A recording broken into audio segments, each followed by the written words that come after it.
Mike asked me, I think it was Monday, to come and speak this evening, and he gave me a flyer, and it said 60 years on it, businesses that have been survived in Smithfield for 60 years, and the first thought that I had when I saw that is that's me. My birthday is going to be this in December, and I'm going to be 65, and so my heritage is I come from a family of workaholics, and I was born in December, and it was the busiest time of year for our family business, and my mother didn't have time to have me, so she had me and brought me back to work and set me on the table, and I've been there ever since, except for the time I served the mission. But anyway, I'm a third generation butcher. My grandfather started us in the meat business, and my grandfather was born in 1904, and my wife is a Thornley.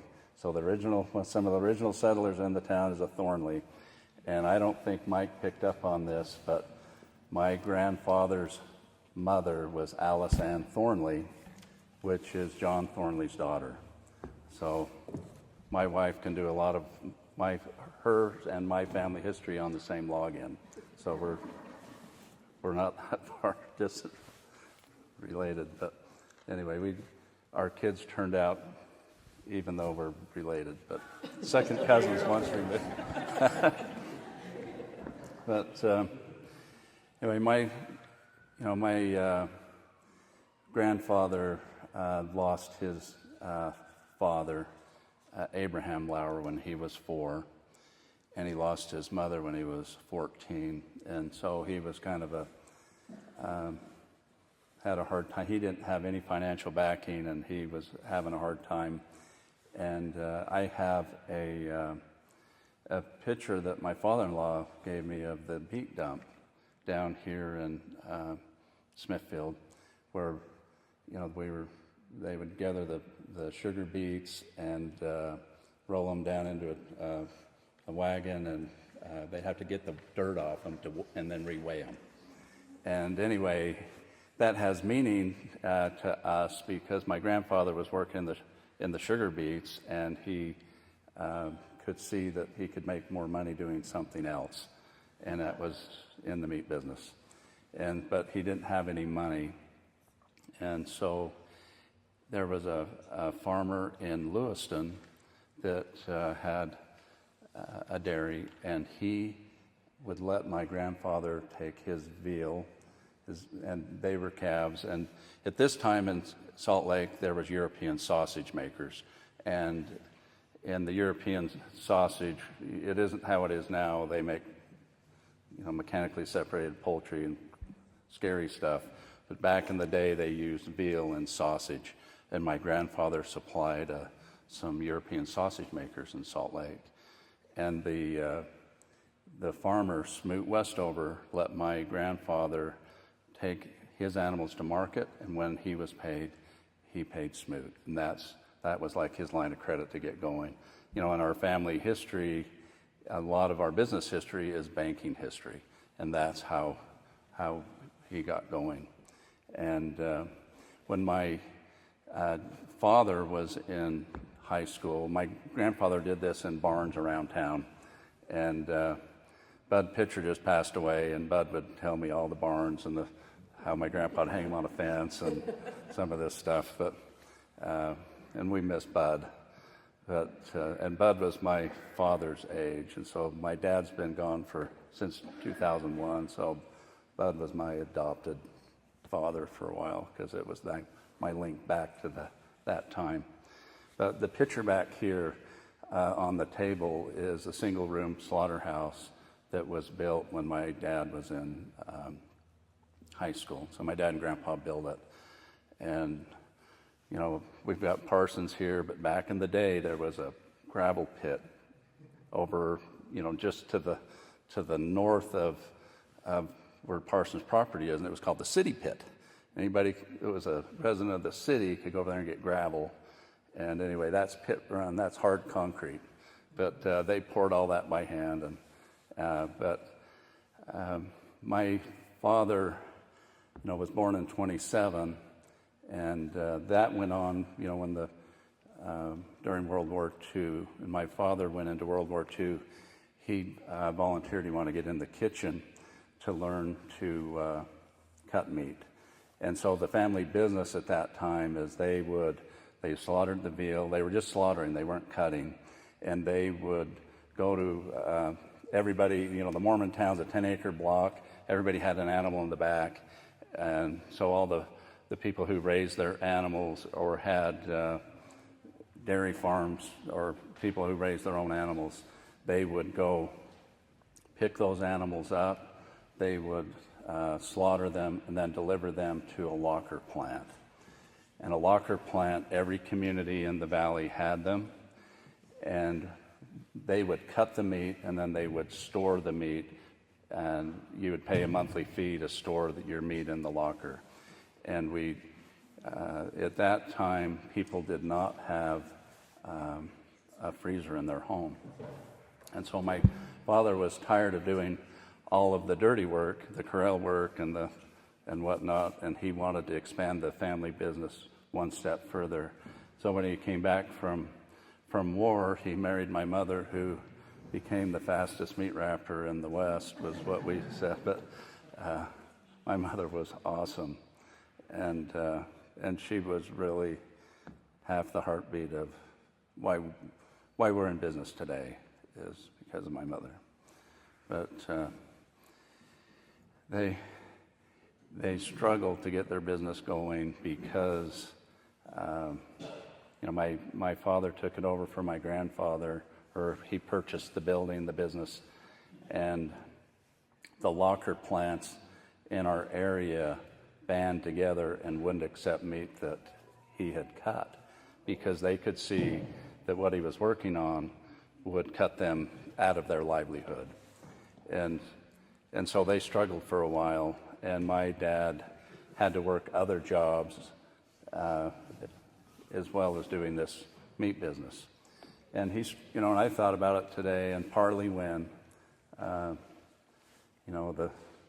founder of the Keelix company, well, we didn't have a Keelix brand in Parley Wynn's day, but he helped my dad when he was in financial trouble. Last year at this meeting, we heard about Robert S. Budge, Bob Budge, and he helped my dad survive. And so I wanted to bring that out tonight. But you don't know your random acts of kindness, how that affects generations down the road. But my dad's business grew, and I grew up in that business. That's what I did. I have my dad's steel and scabbard there. There's a little thing I pumped. I cured all the hams and bacons. I didn't get in trouble. My dad had a bad heart attack when I was about in 7th grade. And, back then you either lived or died. And so I tried to take over a lot of functions at the business to take the pressure off my dad. And one thing I was thinking about at that time, Dr. Bob told him, what's driving you nuts? What's causing your stress? And at that time, he was delivering hamburger patties to all of the hamburger stands in the valley. He had a van, and we would deliver 3 times a week to all these places. And where your business comes from was one of those. They made their own patties, and it was the A&T, the hamburger stand, and Burn Tidwell. But, we'd deliver to, the Del Monte had a place to feed their employees. Roland Anderson had a spot where the Chevron was. It was called Andy's. It was a Frost Top, and then R&G's, and Wingett's, TikTok, all these places. But he stopped doing that. One thing I didn't mention is when I was about my youngest granddaughter's age, about 6 years old, my dad brought home a smokehouse. It was today's standards, it's really primitive. It was just a gas burner when we'd set wood chips on it. But anyway, he learned how to cure hams and bacons, and we started making jerky. In the 70s, we upgraded and got a fancy stainless steel oven with, we can control our humidity and whatnot. But I was thinking today, other than the hams and bacon in the jerky, the first meat that we cooked, I'm in the cooked meat business now, and we cook close to 250,000 pounds a day. You think about that. But the first meat that we cooked was for the 70s roast beef dinner, the annual roast beef dinner at the Smithfield Steak Center. It's a parking lot there now, but back in the day, there was a fundraiser for the Missionary Fund, and they dig a hole in the ground and bury roasts and cook them. And the 70s got tired, didn't want to do the work anymore, and my dad took over that job of cooking the roast. So the first meat that we cooked other than ham and bacon was for that function, and you can see the blessings we got for doing it. But, my dad, in the late 60s, early 70s, he cut out of trade magazines. In the future, we'll see pre-cooked meat in the store. That would be like us going to Mars tomorrow back then. At this time, their box beef hadn't, if anybody knows what I'm talking about, all the meat in the country was traded by the half and quarter. A grocery store had to cut their own meat. Now it comes in a box and it's all pretty easy for everybody. But this was long before that. And so we were long before our time. We set out to do pre-cooked meat. And we made a French dip meal kit when I got home from my mission, and we made a shingle packed sliced roast beef, and we had some deli roast beef, and we went to go to market. And we were accepted, and I'm telling you, we were 30 years before our time, but we were accepted in the marketplace until they found out that our family business was state inspected. And so what that meant is we couldn't sell any meat outside the state of Utah. So the rail system that my grandfather started on our plant was that much too close to the floor, and we couldn't get inspection unless we stopped slaughtering. And slaughtering animals for the community was our livelihood, and these other things we were working on were dreams. And so we struggled. That was 82, 83, and by the time we figured that out, it was we bought the building in Richmond, which was a grocery store, in the fall of '87, and we got meat inspection, federal meat inspection in that building in April of 1989, and we had a rough start to get going in that business. By the time that many years passed before we got meat inspection, a lot of other people were selling meat, and then it was pre-cooked. And we found that people didn't trust us. They didn't think that we were going to survive. And they didn't, and they were probably right. They didn't think we would, that type of business, you get an order every week and to your customers, and so they didn't trust us to get going. So we struggled for some time, and we kept our business here in Smithfield. It supported. We ran both businesses until 1994, and so our business in Smithfield supported our business in Richmond until it became profitable, and we sold that to Monty Lucarini. Monty Lucarini, was part of the Horlacher family, and he didn't.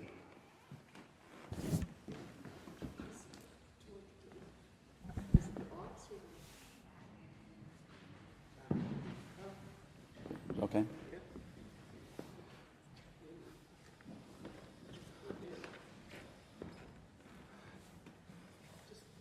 I'll be okay. But anyway, he didn't work as hard as we did. You know, that business is a business of trust, where if you spend 2 years raising your animal, we were trusted to take care of it. And he bought the business, but didn't stay there and take care of it. He had another job. And so it was heartbreaking for me to see what we had worked on for generations go away and get repossessed. So that business was repossessed, and I bought the building back at the courthouse step. And the property is rezoned that it's a residential neighborhood now. So that's the story behind that. But, going forward in what we're doing in Richmond, we had a rough start, but our business there has grown more than we could ever dream. I've been asked by, friends and neighbors, ward members, is bigger better? And I would say no, bigger is not better. But we had to get our business bigger because in the last 30, 40 years, the food industry has changed. But when we started, Walmart wasn't in the grocery business. And so all of the businesses have consolidated, and you have to have your business big enough to supply a customer. And then we get too many eggs in one basket, and you have to get your business bigger so you don't have all your business to one customer. And so, we have evolved to survive, and a lot of what I do is to prepare for the future generations. I've tried to buy, my grandpa had us landlocked, and I vowed that'll never happen again. I've tried to buy the land all I can around our business to protect it in Richmond. And I see a lot of businesses, family businesses selling to private equities, and destroying, the community and the employees. And I despise that. I openly despise that. I am fortunate that my children have turned out. We're raising Gen 5. I'm passionate about our business. I love what I do, and we're proud to be from Smithfield.